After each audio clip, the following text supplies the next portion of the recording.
tons of people. So through she her. instantly. But the great thing that I still, when I was in this, like the very first year, we only raised $18,000 and served 9 veterans. And this is like one at a time.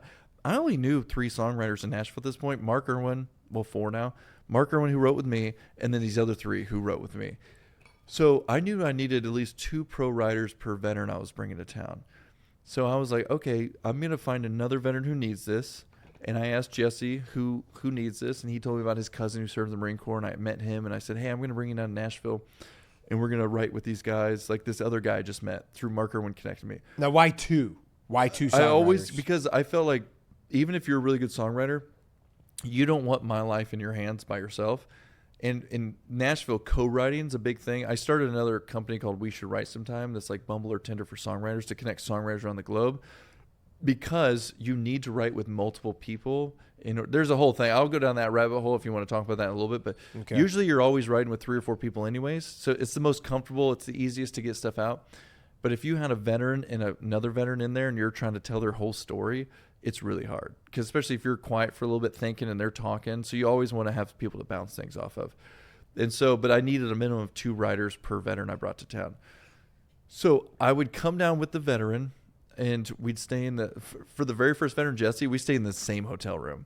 Obviously, when I didn't know them, we both got hotel rooms, but separately. But I would drive them down from, like, if they're in Illinois, I'd just drive them down. Because the thing I learned was, through my own experience, was there's so many friction points to veterans receiving help. A lot of it is like therapy. I'm not broken. I don't need therapy. It's, I just don't have the money. I would go on this trip, but I don't have the money. And then the excitement level, because they might have depression, anxiety. They have to do one-on-one speech with their speech teacher, so they're not going to go somewhere. Yeah. So I said, if I could do this writing session in Nashville with #1 writers, that's the excitement.